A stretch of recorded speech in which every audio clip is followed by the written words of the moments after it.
esteja convosco. Ele está no meio de nós. Proclamação do Evangelho de Jesus Cristo segundo Lucas.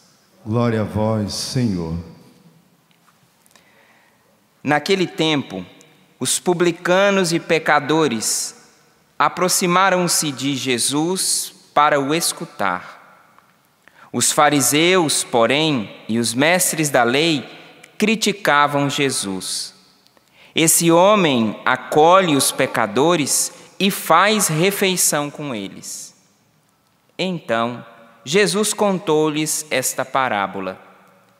Se um de vós tem 100 ovelhas e perde uma, não deixa as 99 no deserto e vai atrás daquela que se perdeu até encontrá-la? Quando a encontra, coloca-a nos ombros com alegria e, chegando a casa, reúne os amigos e vizinhos e diz: alegrai-vos comigo, encontrei a minha ovelha que estava perdida. Eu vos digo, assim haverá no céu mais alegria por um só pecador que se converte do que por 99 justos que não precisam de conversão. E se uma mulher tem 10 moedas de prata e perde uma, não acende uma lâmpada, varre a casa e a procura cuidadosamente até encontrá-la? Quando a encontra, reúne as amigas e vizinhas e diz: alegrai-vos comigo, encontrei a moeda que tinha perdido.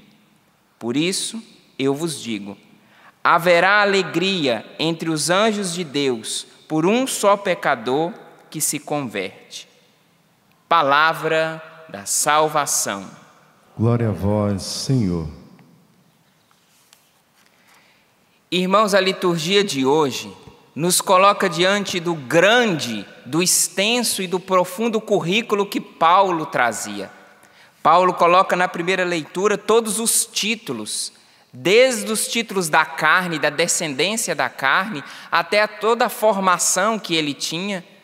E Paulo termina a leitura dizendo: considero tudo como perda. Todo esse currículo extenso que eu fui falando, ele diz: na verdade, eu considero isso tudo como perda, diante da vantagem suprema que consiste em conhecer Cristo Jesus, o meu Senhor. Diante de todas as vantagens aqui do mundo, diante de todas as vantagens dos títulos que Paulo tinha, ele fala: eu considero tudo isso como perda, diante da vantagem suprema de conhecer Jesus Cristo. Essa vantagem suprema que Paulo está falando, que muitas vezes eu e você deixamos de lado. Buscando as vantagens que os títulos e a vida nos oferece, nós vamos normalizando, banalizando e esvaziando a suprema vantagem de conhecer Jesus Cristo. Prova disso está no Evangelho. Diz o Evangelho que os pecadores se aproximavam para escutar Jesus. Só que entre aqueles pecadores existiam ali os fariseus e os mestres da lei. Todos se aproximavam para escutar, mas diz o Evangelho que os fariseus e os mestres da lei se aproximavam para criticar. Eles já estavam imunes à vantagem de estar perto de Jesus. Eles estavam correndo o grande risco da conversão, porque eles estavam se aproximando de Jesus para escutar. Porém, como a postura era de crítica, eles se colocavam como que impermeáveis à graça da conversão, porque eles eram tão justos, porque essa é a postura do justo. O justo é aquele que põe uma capa de crítica, impermeável a tudo que acontece. Não enxerga as vantagens que já tem, mas se lança numa crítica, num hábito de criticar tão grande, que o coloca ignorante das vantagens que tem. Nossa, que absurdo, isso acontecia lá só com eles, né? Não acontece comigo e com você também. Hoje de manhã, quando nós levantamos e fomos espreguiçar e cansados, ai meu Deus, mais um dia. o hábito de criticar tanto o cansaço e de criticar mais um dia de trabalho nos torna insensíveis para ver, gente, eu não morri, eu estou vivo. Mas eu não aguento mais esse salário que é tão pouco, as minhas contas. Mas eu nem percebi que o meu salário deu para pagar metade das contas. Diante da vantagem de ter pago metade das contas, eu me lanço na crítica de que é muito pouco o que eu tenho. Isso acontece no casamento, isso acontece com os filhos. A reclamação porque aquele filho está dando tanto trabalho e eu esqueço da vantagem de que eu tenho um filho. Isso acontece com o marido que reclama da esposa, a esposa que reclama do marido, o padre que reclama do povo, o povo que reclama do padre. Nós que reclamamos uns dos outros e esquecemos da suprema vantagem que nós já temos. Porque o Evangelho, Jesus conta a parábola da ovelha e das moedas, que tantos de nós falamos, nós já sabemos tudo, tanto, já estamos cansados mas o mais importante não é a parábola. O mais importante é por que ele contou a parábola. Quando Jesus contava a parábola da ovelha perdida, Jesus estava contando e ele começa dizendo assim, se um de vós... Então Jesus estava falando para aqueles que estavam ali. Jesus está contando a parábola da ovelha perdida, não para contar uma historinha, mas para dizer, olha, hoje eu sou o pastor que estou aqui, no meio de tantas ovelhas perdidas, doido para fazer festa no céu, se um de vós se converter. Eu estou no meio de vós como aquela mulher que procurava moeda perdida dentro de casa. Vocês estão dentro de casa, aqui na sinagoga, naquele tempo, aqui dentro do templo do Pai das Misericórdias, e nós podemos estar aqui perdidos. E Jesus conta a história para dizer para eles, eu estou procurando alguém que queira se converter. Porém, todas as vezes que nós nos lançamos ao hábito e à predisposição da crítica, nós nos tornamos insensíveis à vantagem de já conhecer Jesus Cristo.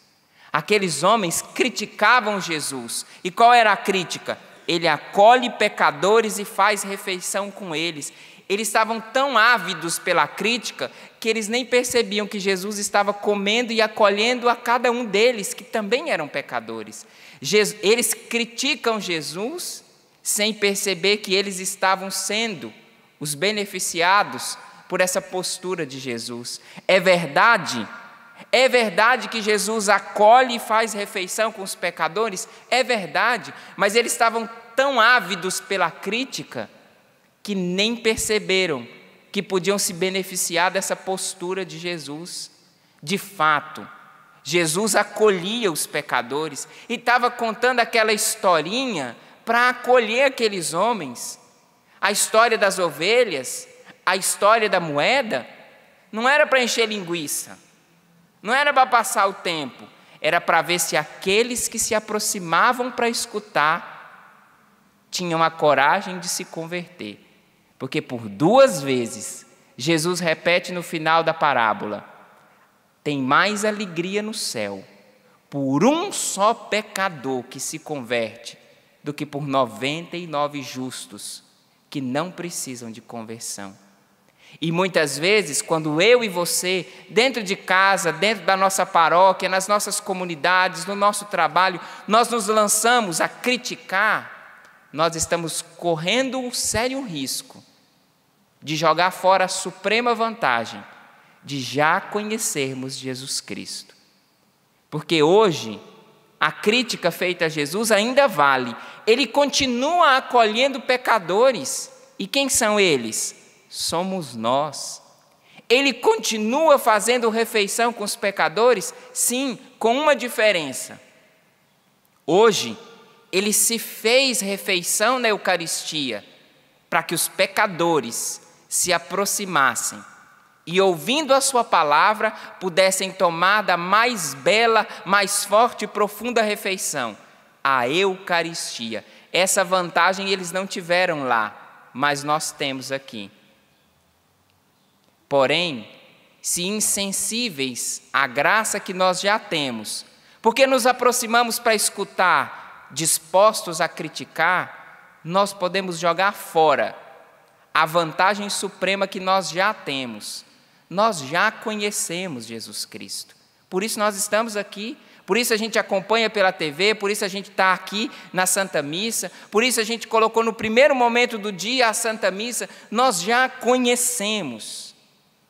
Como muitas vezes você já conhece esse marido, esse filho, essa comunidade, esse padre, esse irmão, essa irmã, e ávidos pela crítica, jogamos fora aquilo que nós já conhecemos. Irmãos, a liturgia de hoje não quer contar historinha para ninguém. A liturgia de hoje quer falar ao nosso coração sobre a festa que tem no céu, quando um só pecador se converte. E que bom seria que esse pecador fosse o padre. Quando um padre se converte, tem alegria no céu, que seja o padre que preside essa celebração, ou qualquer um padre que acompanhe agora em casa, através do sistema Canção Nova de comunicação, mas também quando um pai, uma mãe, um homem, uma mulher, um jovem, um velho, uma criança se converte. Quando Jesus sentou no meio daqueles fariseus para contar essa historinha, é como se Jesus colocasse um espelho diante dele e contasse a história para ver se aquele povo que estava em volta dele se enxergasse. Bom seria que um padre, quando se aproximasse do púlpito para pregar, diante dele tivesse um espelho. Não para ele contemplar a beleza do cabelo com gel, ou da barba bem feita, ou dos paramentos lindos. Não para que ele ficasse mergulhado num narcisismo, se achando o máximo, mas para que ele pregasse para o povo, para se enxergar um pouco melhor e se converter. Bom seria se os padres pudessem vir ao púlpito e pregar segurando um espelho, para poder mostrar para o povo aquilo que fala no Evangelho é para ver se você se enxerga melhor. Jesus era delicado, Jesus era suave, mas era firme. Jesus foi para o meio dos pecadores para dar a eles a vantagem de o conhecer e, o conhecendo, se converterem. Que a Eucaristia de hoje, que é muito mais do que um espelho, é Jesus que acolhe os pecadores e faz refeição com eles, nos faça nos enxergar. Porque para que tenha festa no céu, pela conversão dos pecadores, eu e você precisamos ter coragem de reclamar menos e enxergar a vantagem suprema que nós já temos. Eu e você conhecemos Jesus. Só nos falta a conversão.